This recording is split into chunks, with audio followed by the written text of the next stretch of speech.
മുംബൈയിൽ Bandra railway station ചേരി പ്രദേശം ബുൾഡോസർ കൊണ്ട് ഇടിച്ചു നിരത്തുന്നത് രണ്ടാം ദിനവും തുടരുന്നു. വൻ പോലീസ് സന്നാഹത്തിലാണ് നടപടി.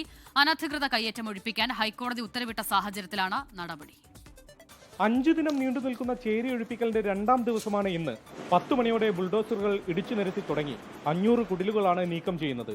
5200 ചതുരശ്ര മീറ്ററിലുള്ള ഗരീബ് നഗർ എന്ന പ്രദേശമാണ് ഒഴിപ്പിക്കപ്പെടുന്നത്.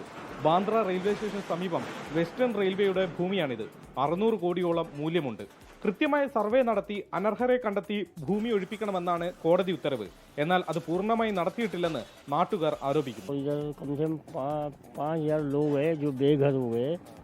और जो रूम धनी है कम से वो रूम लीगल जो रूम है इधर ना 500 रूम थे, 500-550 रूम थे. 1000-ഓളം പോലീസുകാരെ വിന്യസിച്ചാണ് നടപടി പുരോഗമിക്കുന്നത്. ഇന്നത്തോടെ 50% പൊളിക്കൽ പൂർത്തിയാകും.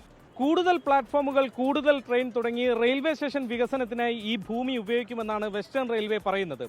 മറുവശത്ത് മഴക്കാലം തുടങ്ങാനിരിക്കെ കുടിയൊഴിപ്പിക്കപ്പെടുന്ന മനുഷ്യരുടെ പുനരധിവാസം ഒരു പ്രതിസന്ധി തന്നെയാണ്.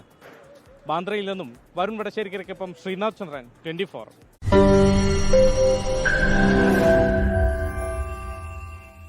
ലോകത്തെവിടെയായാലും ഏത് സമയത്തും 24 വാർത്തകളും ഓഗ്മെന്റഡ് റിയാലിറ്റി പാക്കേജുകളും എക്സ്പ്ലെയിനറുകളും വിശദമായി കാണാൻ ഞങ്ങളുടെ യൂട്യൂബ് ചാനൽ നിങ്ങൾക്ക് സബ്സ്ക്രൈബ് ചെയ്യാം.